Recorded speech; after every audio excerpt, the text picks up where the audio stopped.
in the journey to my destiny, I have some obstacles, challenges, troubles, temptations. And I try with my natural strength. I try everything to move the obstacle. I try with my intelligence, with my wisdom, with my connections. No way. The obstacle refuses to budge. I want to tell you the identifying qualities of Christians. Christians have no alternatives. Shortcuts are not parts of our vocabulary. Alternatives have no definition in our dictionary. We have only one way, Jesus. Jesus is not a way. Jesus is not one of the ways. Jesus is the way, the truth, the life. There's only one way to our destiny, Jesus.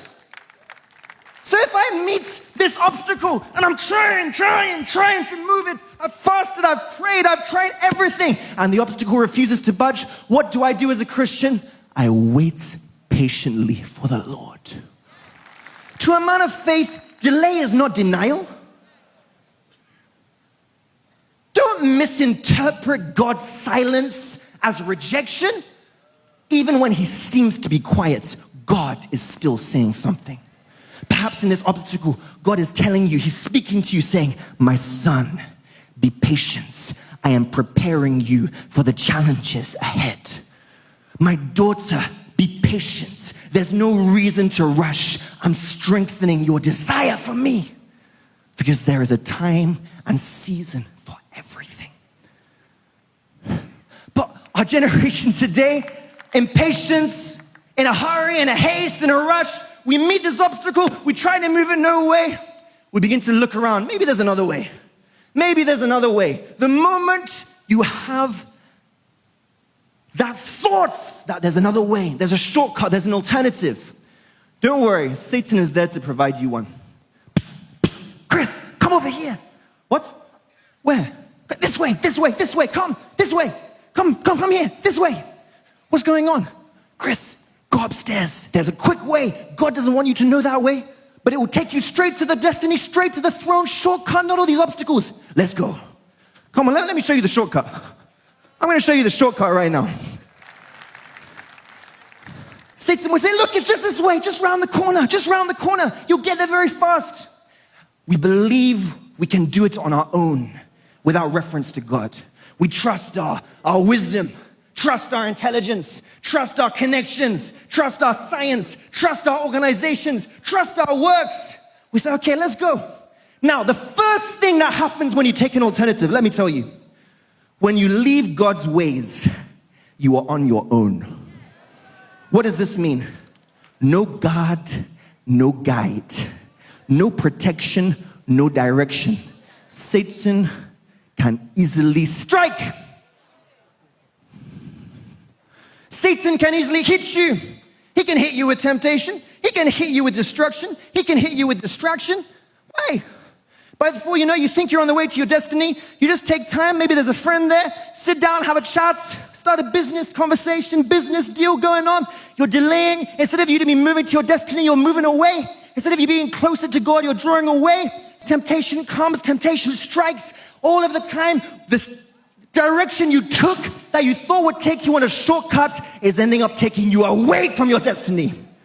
Away from the ways of God. And we're deceived. In this process, many of us begin to touch what we're not supposed to touch.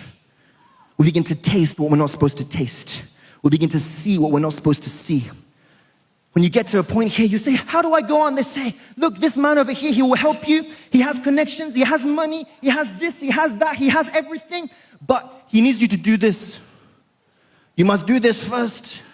Compromise your faith. Compromise your Christianity. And in the process of trying to beat God's appointed time, many of us find ourselves entangled with conditions we are unable to meet, thus jeopardizing our career and the promise of God in our lives. Some of us can even steal, kill, destroy, thinking that we're going to get to our destiny, not knowing we're being led on a wild goose chase. You say, I must be getting there yet. I must be nearly there. What's happening? I must almost be there. You say, oh, look, there's a way through the back here. Let me try around the back. Maybe this will take me to my destiny. Maybe this will take me to the throne. Oh my God. Do you know what's happened? I finally reached a dead end. No way here, no way there, only way back. I've gone all this way, wasted so much time, wasted so many opportunities, thinking I'm taking a shortcut, thinking it will take me to my destiny, and each suggestion of Satan has only taken me away. And look, I can see it. I can see the destiny there. I can see it, but I can't get there. Oh, it's very painful. It's very painful, people of God. It's very painful. Let me tell you something. Only Jesus, the owner of your destiny, can take you to your destiny. Political connections cannot. Worldly associations cannot. Powerful affiliations cannot. Only Jesus!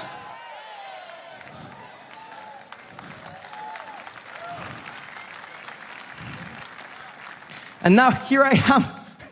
I've got to now go back. I've got to retrace my steps. I've wasted so much time. I've got my hands dirty.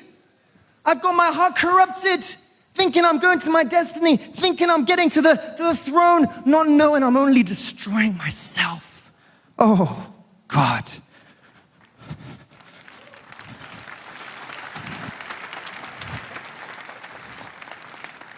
So here we are, retracing our steps.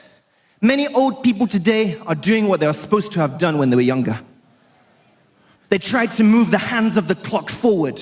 They tried to beat God's time. And they found themselves back to where they began. Back to where they started. Back to square one. Here I am again. Here I am again with the same obstacle. Now, let me tell you something, people of God. If I had waited patiently for the Lord, if I had not listened to that deceptive, destructive voice, let me tell you what have happened. Can I just, sorry sir, just come here. For this example, my brother here will represent me and you, and I'm gonna represent God, okay? When you're in this kind of situation. So my brother, just stand here. Just stand here. My brother has tried everything to remove the obstacle, tried power, might, human effort, no way. And he's waiting on God, waiting for God's time. God, the moment he sees that this my son, he has enough experience and maturity. He's been prepared well enough.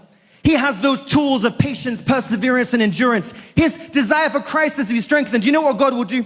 Come, sir, follow me. Come. Come. Come. Take your destiny. Take it. Take it. Now what happened there? At God's appointed time, you will move without any personal effort required. Without any stress, without any tension, without any pressure. You just move because God has already prepared the way.